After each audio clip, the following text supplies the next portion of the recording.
సమర్పించు మాపల్లె పాట కార్యక్రమానికి స్వాగతం సుస్వాగతం.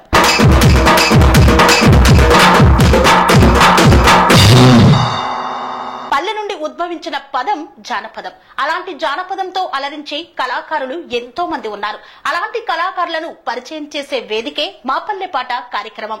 ఈనాటి మాపల్లె పాట కార్యక్రమంలో అతి చిన్న వయసులోనే జానపదం పాటలను పాడుతూ ఎంతో పేరుగాంచినటువంటి మేడి స్పందన మనతో ఉన్నారు. తన యొక్క పాటల ప్రస్థానం ఎలా ప్రారంభమైంది అన్న విషయాన్ని అడిగి తెలుసుకుందాం. నమస్తే అమ్మా. నమస్తే అక్క. ఎలా ఉన్నావు? బాగున్నానక్క, మీరు బాగున్నారా? బాగున్నాను. జానపద కళాకారులందరూ ఒక దగ్గర చేరుతూ ఉంటారు. ఎక్కువగా అలా అయినప్పుడే వాళ్ళకి పరిచయాలు, కార్యక్రమాలు, ప్రోగ్రామ్స్ అందుతూ ఉంటాయి. అలాంటి కార్యక్రమాలకు ఎప్పుడైనా వెళ్ళావా? ఎవరైనా పిలిచారా? అలాంటి కార్యక్రమాల కంటే బయట పిలిచినప్పుడు వెళ్ళినమాట. ఓకే, వెళ్ళి పాడాను అనమాట. అక్కడ కూడా ప్రోగ్రామ్స్ లలో ఇచ్చారు. ఈవెంట్స్ జరుగుతూ ఉంటాయి కదా, అట్లాంటి ప్లేస్ లోకి ఏమన్నా వెళ్ళావా? ఈవెంట్స్ వెళ్ళలేదు. ఈవెంట్స్ లోకి ఇంతవరకు అయితే వెళ్ళలేదు. మామూలుగా స్టేజ్ పైననే ఎక్కువగా పాటలు పాడుతూ ఉంటాం. సో మరి పాడినప్పుడు ప్రజల నుండి వచ్చే స్పందన ఎట్లుంది? అమ్మ ఓకే, ఫ్రెండ్స్ ఓకే, ఎందుకంటే నువ్వు పరిచయం కాబట్టి మెచ్చుకుంటారు. కానీ జనాలేమన్నారు? జనాలేమని బాగా పడుతుంది అమ్మాయి, ఎవరి అమ్మాయి ఇక్కడ ఉంటది, ఏం పేరు, అమ్మాయి బాగా పడుతుంది, ఇంకా ఏమైనా ఉంటే చెప్తాం ఈ అమ్మాయికి అని అట్లా అనేవారు అమ్మ. ఓకే, అందరు మెచ్చుకునేవారు. సో వాళ్ళందరూ అలా మెచ్చుకుంటుంటే ఇంకా నీకు పాటలు బాగా పాడాలని ఇంట్రెస్ట్ వచ్చేసింది. సో ఇప్పుడు పాటల ప్రస్థానాన్ని మొదలు పెట్టావు. నీకు అంటే ప్రోత్సాహాన్ని ఇస్తూ ముందుకు తీసుకెళ్తున్న వారు ఎవరైనా ఉన్నారా? ముందుకు అంటే అగ్రవాల్ సారు అప్పుడు పాటలు పాటిస్తున్నారు అనమాట. ఓకే, గుడిలో అట్లా భక్తి పాటలు. ఓకే, భక్తి పాటలు కూడా పాడతావా నువ్వు? భజనలకు ఎప్పుడైనా వెళ్తూ ఉంటావా? ఓకే, సో మరి భజనలకు వెళ్తావు, ఆయన ద్వారా పాటల మీద ఇంట్రెస్ట్ పెరిగింది. ఏదన్నా భక్తి పాట ఏమన్నా పాడతావా? నల్ల నల్లని వాడు నా మామూలు గల్లవాడు, నా మామూలు గల్లవాడు, కన్నులకు ఆనరాడే గోపాల కృష్ణుడు బాలుడు, గోపాల కృష్ణుడు బాలుడు. నల్ల నల్లని వాడు నా మామూలు గల్లవాడు, నా మామూలు గల్లవాడు, కన్నులకు ఆనరాడే గోపాల కృష్ణుడు బాలుడు, గోపాల కృష్ణుడు బాలుడు. మాయందు పాలు రావి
శ్రీకృష్ణుడి పాట, భక్తి పాటలలోకి వెళ్ళి అలాగే పరిచయాలు కూడా పెరుగుతూ ఉంటాయి కదా. భక్తి గుడికి వెళ్ళినప్పుడు అందరితోటి పాటలు పాడినప్పుడు భజనలు చేస్తూ అలా. ఓకే, సో ఇంకా జానపదం అంటే రైతులు పొలం పనులు చేసేటప్పుడు పని అలసటను మర్చిపోయేందుకు పాడుతూ ఉంటారు. సో అలాంటి పాటలు ఏమైనా వచ్చా? ఓకే, అంటే బావా మరదలు చేనికి వెళ్ళినప్పుడు సరదాగా పాడుకునే పాట. ఓకే, పాడు.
జోష్ ఉన్న పాట స్పందన పాడితే ఏ విధంగా ఉంటుందో ఇప్పుడు ఫుల్ జోష్ వచ్చేసింది ఇంటర్వ్యూకి. అంత బాగా జోస్ లో బాగా పాట పాడే. సో ఎక్కువగా అంటే జానపదాలలో లవ్ సాంగ్స్ లేకపోతే అమ్మా నాన్నల పాటల చైతన్య గీతాల దీంట్లో నీకు ఏది ఇష్టం? ఇప్పుడు లవ్ సాంగ్స్ నేర్చుకుంటూ ఎందుకు అంటే ఆ జానపదం పాటలలో జోష్ ఎక్కువగా ఉంటదనా? మంచిగా అనిపిస్తాయి. ఓకే, సో మరి ఇంకొక పాట పాడతావా? పాడతా. ఇడిసి పెట్టాను పిల్లగా సిగలో ముడిసి పెట్టుకుంటారా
లవ్ సాంగ్ ఇది ఈ పాటని. సో అందరూ జానపదం గేమ్ పాడే వాళ్ళని అందరినీ నువ్వు ఫాలో అవుతూ ఉంటావు. సో ఎవరి పాట నచ్చితే ఆ పాట పాడేసుకుంటావు, నేర్చుకుంటావు. సో ఈ పాటనే పాడాలి అన్నది ఏం లేదు. ఓకే, ఏ పాట నచ్చితే ఆ పాట. ఇప్పుడు ప్రస్తుతం జానపదం పాటలు మళ్ళీ బాగా ఫేమస్ అయిపోతున్నాయి కాబట్టి ఎక్కువ ఏ సాంగ్స్ అంటే నీకు ఇష్టం? ఎవరంటే ఇష్టం ఎక్కువనా? లావణ్యక వాడిన పాట ఒకటి చాలా ఇష్టం. ఇప్పుడు అది ఎప్పటిదో సాంగ్ అయితే ఆమె వాయిస్ తోటి మొన్న. సో లావణ్యక్క అంటున్నావు. సో ఆ లావణ్యక్క మరి నీకు నచ్చినటువంటి పాట? ముసి ముసి నవ్వులు ముత్యాలు రంగు ముద్దుగుమ్మ నిన్ను చూసి మర్చిపోతే మంజులా నీ మీద నాకు మనసాయనే అదిలో నా నన్ను వీడిపోని నీడైతివే మంజులా నీ మీద నాకు మనసాయనే అదిలో నా నన్ను వీడిపోని నీడైతివే ఉండవల్లి నన్ను కప్పుల వెంటకు కోరుకున్నాను నా చెత్త చేరుకు మల్లేశ నీ మీద నాకు మనసాయనే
లావణ్య గారు పాడినటువంటి పాట నీకు బాగా నచ్చే పాట, నీ ఇన్స్పిరేషనే ఆమె అన్నావు కదా, ఆమెలా పాటలు పాడాలని.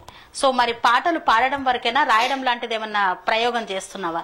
రాయడం కూడా చేస్తున్నా అక్క.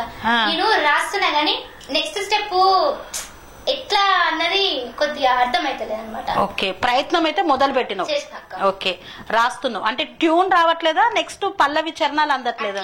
పల్లవి చరణాలు ఎట్లా రాయాలన్నది అర్థమైతలేదు, ఇంకా అర్థం కావట్లేదు. పల్లవి చరణం వరకు వచ్చిన పాటలు ఏమన్నా ఉన్నాయా నీకు నువ్వుగా రాసుకుంది? 1-2 లైన్లు. పల్లెటూరిలో పుట్టినాను, పల్లెల్లో ఎరిగినాను, పల్లె పాటలు పాడుతాను, ప్రజలందరి గుండెలుంటాను, ప్రజలందరి గుండెలుంటాను. పల్లెటూరిలో పుట్టినాను, పల్లెల్లో ఎరిగినాను, పల్లె పాటలు పాడుతాను, ప్రజలందరి గుండెలుంటాను. ఓకే, ఇది స్పందన గురించే స్పందించి రాసుకున్నటువంటి పాట. నీ గురించి 1-2 లైన్లు రాసేసుకున్నావు. ఇలాగే నీ ప్రయత్నం ఇంకా మున్ముందు, ఇప్పుడే కాబట్టి ఇంకా అవన్నీ కూడా చరణం పల్లవి ఎలా రాస్తారు ఏంటి అనేది రచయితలు ఉంటారు కాబట్టి వాళ్ళ దగ్గరికి వెళ్ళి ఒక్కసారి సలహా తీసుకున్నావు అనుకో, నీ యొక్క పాటల ప్రస్థానం ఇంకా ముందుకు పోతూ ఉంటుంది. రచయితగా కూడా మారిపోవచ్చు.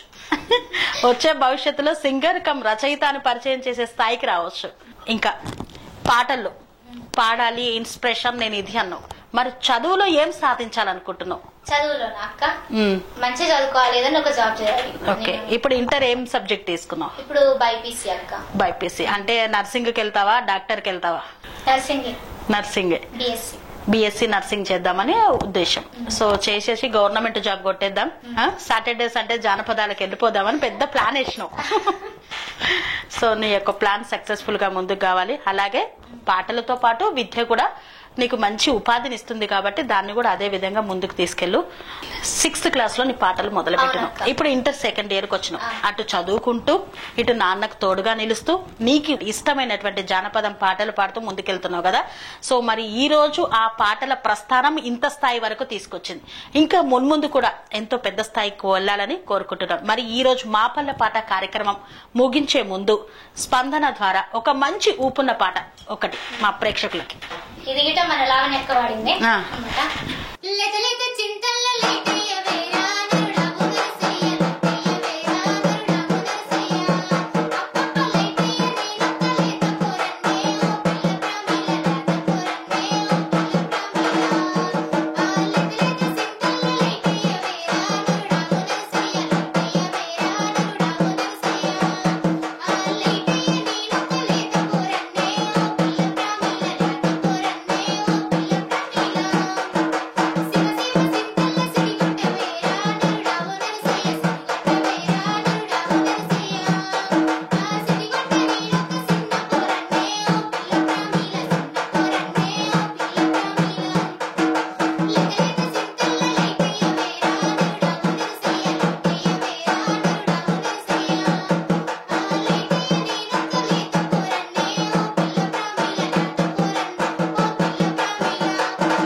మాపల్లె పాట కార్యక్రమంలో పాల్గొన్నావు కదా. ఈ మాపల్లె పాట కార్యక్రమం ద్వారా ప్రజలకి గాని, మీ అమ్మా నాన్నకి గాని, నీ గురువులకు గాని, నీకు ఇష్టమైన జానపదం పాటలు పాడేవారికి గాని నువ్వు చెప్పే సందేశం ఏంటి? ఎక్కడ ఉన్నామని, వేరే గ్రామంలో ఉన్నామని ఇక్కడికి వచ్చి TR9 టీవీ ఛానల్లో నాకు ఈ అవకాశం ఇచ్చిన ప్రతి ఒక్కరికి నా యొక్క ధన్యవాదాలు. మాపల్లె పాట కార్యక్రమంలో మరి జూనియర్ సింగర్ గా అంటే అతి తక్కువ సమయంలోనే ఎన్నో జానపదం పాటలను పాడుతూ ఎంతో మంది ప్రేమ అభిమానాన్ని సంపాదించుకున్నటువంటి మేడి స్పందన పాడినటువంటి పాటలను మీరు విన్నారు కదా. తనకంటూ ఒక అవకాశం కోసం ఎదురు చూస్తుంది. మరి ఆ అవకాశము మరి జానపద కళాకారుల ద్వారా అందాలని మనసారా ఆకాంక్షిస్తూ మరి ఈ యొక్క కార్యక్రమాన్ని ఇంతటితో ముగిస్తున్నాం. అనురాగానికి అమ్మ ఆదర్శం, ఆరోగ్యానికి Shri Sai homeo stores and clinic. అనుభవం, అర్హత, అంకిత భావం కల డాక్టర్లచే చికిత్స. అన్ని రకాల ఆరోగ్య సమస్యలకు నమ్మకమైన ఎంపిక Shri Sai homeo stores and clinic. Diabetes, కీళ్ల నొప్పులు, సయాటికా, వెన్నుముక సమస్యలు, థైరాయిడ్, నిద్రలేమి, మానసిక సమస్యలు, ఋతు సమస్యలు, అన్ని రకాల దీర్ఘకాలిక వ్యాధులకు ప్రత్యేక హోమియో వైద్యం. అందరికీ అందుబాటులో అంతర్జాతీయ హోమియో వైద్యం Shri Sai homeo stores and clinic. మీ ఆరోగ్య సమస్య ఏదైనా ఇప్పుడు పరిష్కారం సాధ్యం. సైడ్ ఎఫెక్ట్ లేని వైద్యంతో సంపూర్ణ ఆరోగ్యం కొరకు సంప్రదించండి Shri Sai homeo clinic and stores, Bhavani Nagar, Ambedkar Nagar road, old Alwal, Secunderabad. సంప్రదించాల్సిన ఫోన్ నంబర్స్ 9000751751 మరియు 9000422525.